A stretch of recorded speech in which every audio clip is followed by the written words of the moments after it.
You're listening to the Blackmindsmatter podcast in association with WCEN.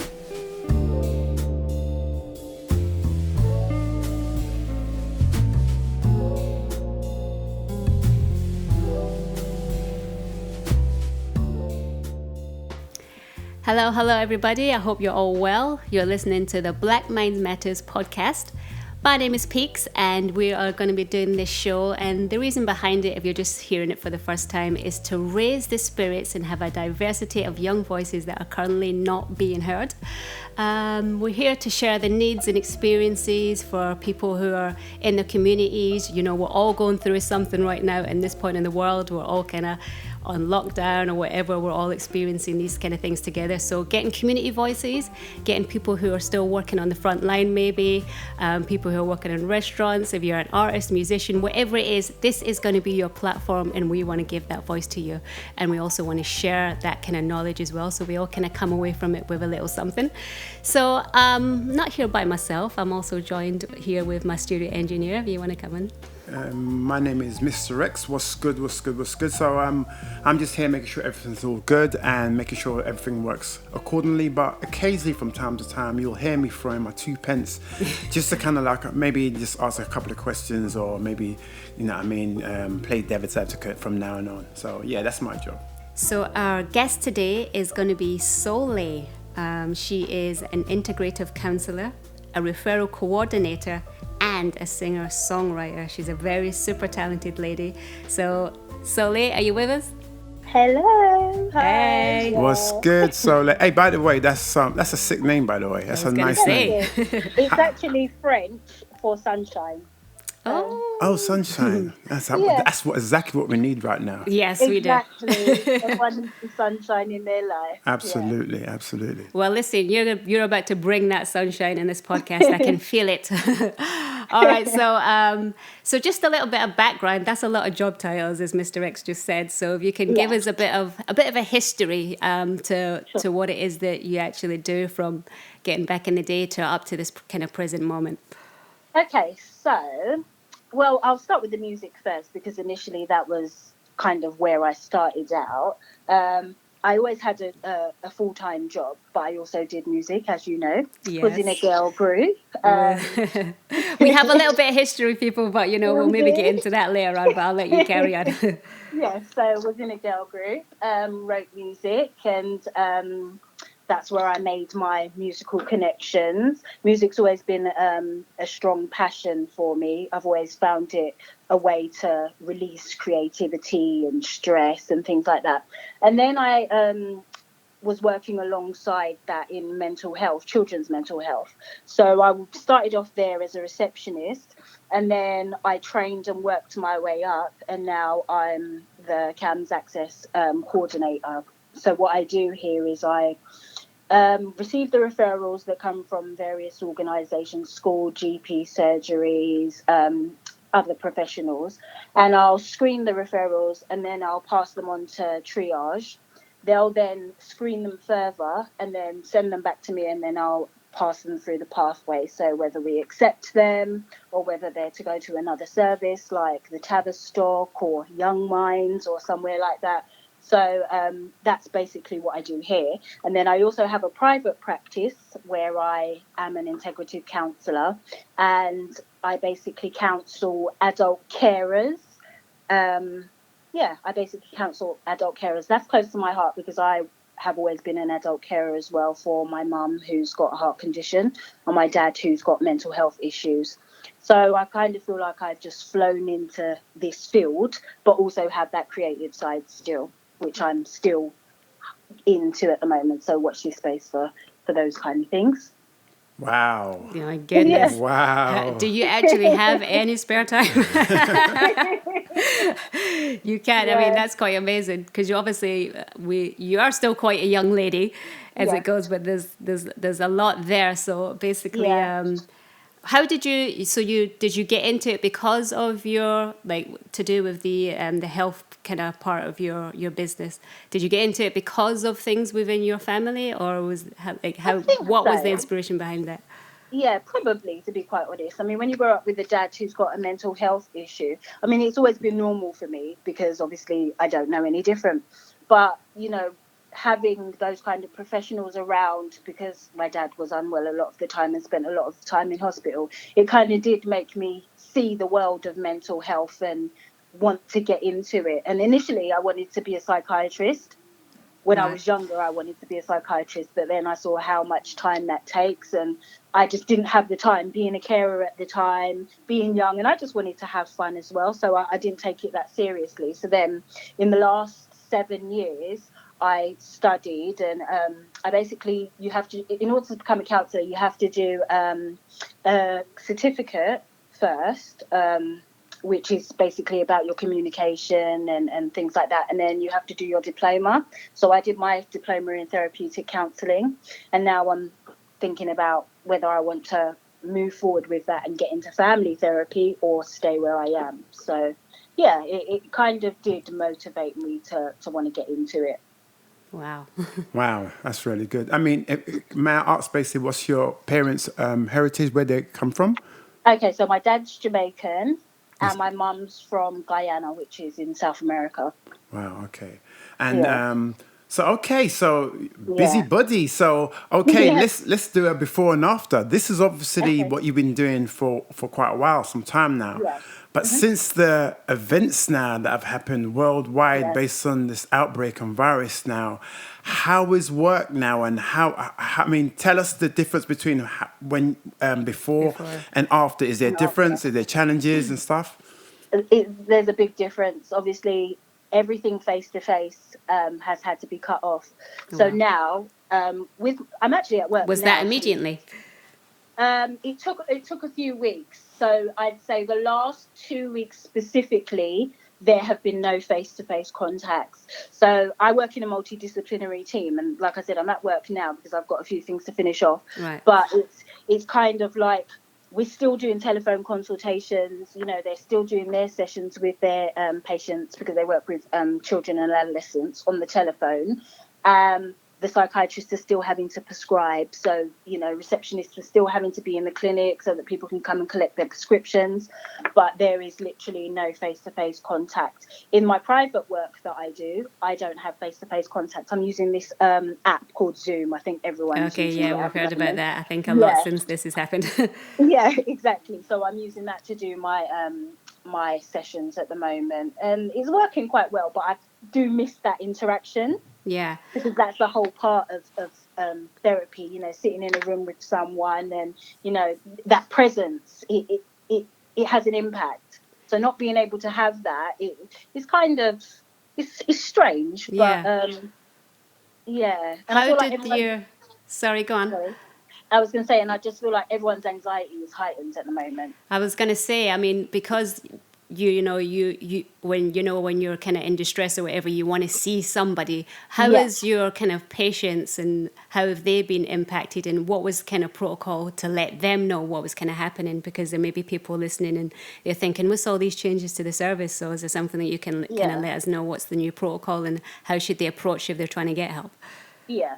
So the administrators at the service, they basically handled all of that. They're amazing. They, reached out to families to let them know. Letters were sent out. Everyone has their own caseload, so was responsible for contacting their own patients. In my private practice, that's what I did as well. I also work for a charity. I forgot to mention that, Barnet Care Centre, Yeah. and they also Where's reached. that based? Barnet. It's based in Is it? Finchley actually. So Okay, it's North London. Okay. yeah, Ballards Lane, and it's a service for adult carers. So that's my voluntary work that I do, and the coordinators there were able to contact my clients there, and let them know that it would be a telephone session, and it's a bit poignant for them because that's their time to get out.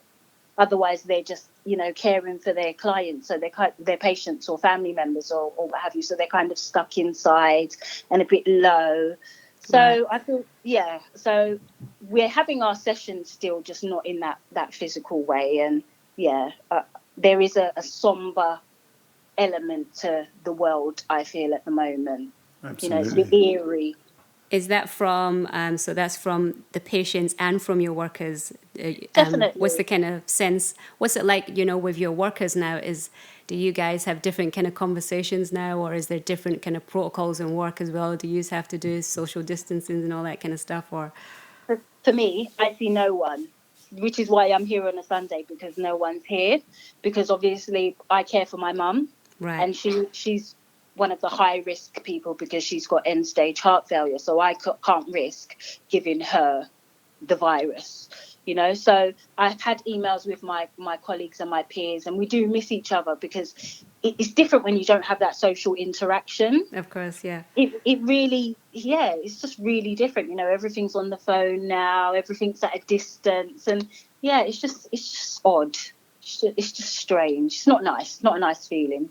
Yeah, absolutely. The quicker this is all over, the better. The better, exactly. Yes. But this is the thing. Today, I drove past the park on my way to work, and there were so many people in the park sunbathing, living their best life.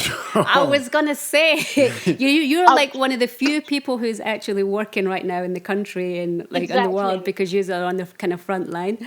Yeah. So and there's you said there's people actually. There were people in the park. I swear I saw a family with a picnic. It was ridiculous. Okay, so you've been on the front line. Okay, Yeah. this is good. This is a good time maybe for me to ask this question. Sure. What is your advice? Seeing as you're on the front line, you see more than what the average person sees. Yeah. What's your advice to give to people right this minute now during the lockdown and during this kind of like epidemic that's happening around the place? What kind of advice and tips would you give people right now? Okay, my first thing that I'll say is, if you're not on the front line, stay at home. And unless you need the essentials, please just stay at home. It's not a joke. Over 4,000 people have died in the space of 2 months from this. I know there's a lot of conspiracy theories and other things going on, but, the proof is in the pudding. Over 4,000 people have died. So my first thing is stay at home. My second thing is keep a healthy mind.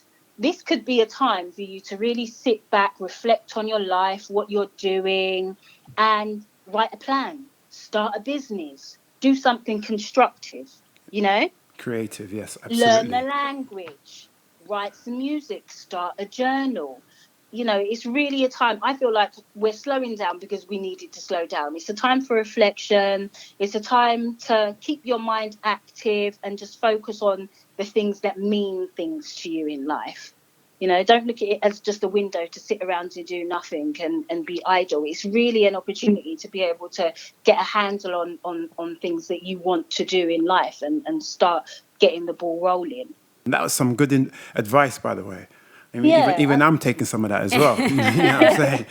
So, well, I mean, before we kind of get into your music, because obviously you talked about being creative and stuff, just to say, because you deal with people and counselling and maybe families, young people, old people, people who are maybe ill, if the advice is to stay in, how do you advise these people to get like a breath of fresh air, a little bit of exercise, and to keep their kind of sanity if they are to stay in? Like, what's your advice? Because you're obviously dealing with people as well.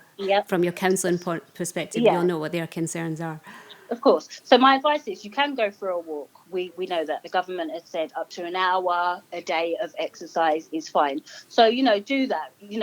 We all know exercise keeps the mind healthy. It keeps you going. So that's fine. Meditate if you can meditate. Listen to relaxing music or music that you enjoy. Read a book. I've currently started reading a trilogy as well in my spare time. A little bit that you have. Yeah, so I'm reading this trilogy by this great author called Charlotte Murphy. She's new, and it's called the Antoniades Legacy, and it's just fantasy fiction, and immerse your mind in things that can inspire you to be creative as well as that. So you're saving money as well. This is another very important thing. Yes, you're true. saving money because you're not going anywhere. You could go on holiday at the end of the year, or you could invest in your business or study in something. Just reorganize and think about where you want to be in life and what you want to do. There's things like mindfulness as well, which is like a technique which helps you stay a bit calmer, and take other people's kind of situations into consideration as well. Yeah, exactly. So if you are stressed out and you can't find that time to relax. Things like mindfulness can help, because it's as simple as eating a piece of chocolate, but concentrating on that piece of chocolate in your mouth and the sensation and the taste and how it feels, and it takes you away from everything that's going on around you and allows you to live in the moment, which then lessens your anxiety, because it is about living in the moment and concentrating and focusing on what's going on now. Okay, so you're less anxious about the future and you're more just, okay, let me just deal with this moment here. Exactly. Okay, I get it, yeah. And then that leads on to scaling as well, which is another thing that we use with children. You think that you've got an issue, you work out how big the issue is, you can then get help, think about a solution, or try solutions out for yourself. Nothing is too big. There's always people out there to help you. There are organizations like Young Minds. Yeah, can you name a few contacts, maybe for your service? Sure. Or some for the younger people or for carers? Yep. So every local council has a carer service. As you know, you can contact them if you're a carer, and they offer great support. They'll pick up your prescriptions. They can do the shopping for, the person you care for. There's organisations like the Samaritans that you can contact if you just want to speak to someone. There's Kooth, which is www.kooth.com, and that's aimed at young people, and it has loads of things on it that you can access, especially in the time now. I know that they've got some online therapies and telephone things going on as well. Your local CAM service, which is designed for children with mental health issues up to the age of 18. Then you have IAPT Let's Talk, which is a service for 16-year-olds and upwards. So there are loads of things that you can just Google these things. Yeah. And, there are loads of things that you can, access at this time specifically, because the mental health services are making sure that they're here for you. Wow. She's Very a woman good. Full of knowledge. Yeah, absolutely. So let's go on to music now. Let's not forget, this young lady, as busy as she is in her field of work, she's actually very accomplished singer-songwriter. Very talented. So if you're listening to this, probably in the background, you can probably hear a bit of music at the moment now and someone singing. And this is this young lady, Solei. Strong empire, grow old and live the dream, be the dream team when it all comes down to the wire.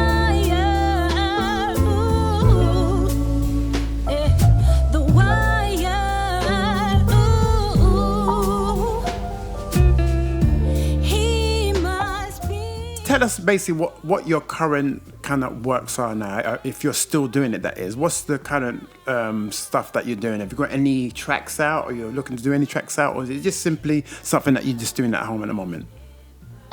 Well, I do have a couple of things that are coming out shortly. I recently did a video, as I'm sure you're aware.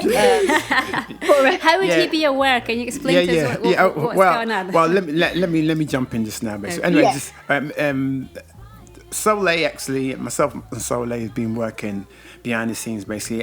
If those who know me know I'm into music as well. I also produce music as well. And I've produced Solei, so I'm not going to pretend like I didn't know, but just for audience sake, basically, I've got to ask these questions so they kind of know what's kind of going on. But and we have a jazz project that's happening, and that's the track that you probably can hear in the background. So Solei, you can continue with. So I know you've been writing for a long time, and so I'll ask you a question based on these current situation around the world. How's that affected your writing and your creativity? Very interesting. It's just inspired me to write more, to be quite honest. When situations like this happen, feelings become so real and they become so powerful. So why not put them on paper? Absolutely. Why not express how you're feeling? It's so therapeutic as well. You might be annoyed because you wanted to go out that day. It might be your friend's birthday. You can't see your friend. You can put all of these things down on paper and make something so powerful. Music is such a powerful force. Therapy, everyone loves music. Yeah, exactly. We have music therapy. Yeah, it's just a way to express yourself and be creative at the same time, and that's what I love to do. And yesterday, that's literally what I was doing. Definitely. I think within this our culture as well, in particular, music is just something that's kind of encoded within us and stuff. So for the fact that you're saying that you've got all these strong feelings in your writing and stuff, well, like, what's your process? Because you're working so much. Do you carry something around with you in case you get inspiration? Like, how do you kind of deal with it when it comes up if you're busy so much? We've all got phones. Okay, so you're right in there. Technology. Yeah, good old tech. The voice memo app. If I'm sometimes I'll be sleeping and I'll dream something and I'll wake up and I'll have to voice memo it. It's as deep as wow, is that deep? Just so you don't lose the idea. Of course. It could be anything, but yeah. So having my phone to hand and just being able to, reach into that voice memo and, go online and look at instrumentals and write to them if you want and you're starting out and you don't know how to get into it. Just write whatever comes to your mind. Just be free. Yeah, exactly. Yeah, and enjoy it. Probably the music that's going to be made from this whole situation now. It's probably going to be the teachers for the future generations. They'll listen to songs and say, "Oh, it was from that era when," because this is obviously this is unprecedented. The first in our unprecedented times. I hate that word because I can never say it properly. Yeah, basically, but everyone knows what I'm talking about. We know. Yeah. So obviously, yourself, and we're speaking to a few other people on the podcast, and they said similar things as well. That this is a time to start writing. You know what I mean? So we're writing for the future. Really, we're kind of like going to be the scriptures and storytellers of the future for today. And not even just writing music, write poetry, write a journal if you want. Yeah, spoken word and all that. Yeah, exactly. Just write your experiences. You don't realize that now you're young. So when you write those experiences and you look back at them, it's an amazing thing for you to do, but also for you to be able to pass on that experience to help someone. So just write. It's a good way of thinking about it. Absolutely. Yeah. Wicked, man. Okay, well, thank you very much, Solei, for joining us. Welcome. Anytime. There's a lot of wisdom there. So what we'll do is we'll drop all that information as well in the information box for people who are looking out for more. But if they want to hear about Solei, did you have any links either? I'm on Instagram at the moment, but I'm in the process of setting up my music page. So I'll keep you posted and pass the link on to you for that. Great. Okay, good stuff. All right, well, thank you so much. Enjoy the rest of your day. And thank you for all the hard work that you're doing as well. So hopefully you caught a little bit of that sunshine as well. Keep up the good work, madam. Keep up the good work. Take care. Jeez. And stay safe, everybody. All right. Stay safe. Okay, take care, babe. Take care. Bye. Bye. So that was Solei. So as we said, we will drop any links that she has down below. But if you want to keep in contact with us here, please email us at info@blackmindsmatters.co.uk. We also have a website if you want to go and check that out. We'll be putting out newsletters on there. There's information, there's future events, which hopefully will be coming up again soon. If you want to go and check that out, it's www.blackmindsmatters.co.uk. Solei gave us a lot of great advice there, but if you want to find out what the latest government and healthcare guidelines are, then please make sure that you go to the website because all the information will be on there, and it is www.gov.uk. So that's it. Please follow and subscribe and share these podcasts. We'll see you soon. Be safe and be blessed. Thank you. Yes, I want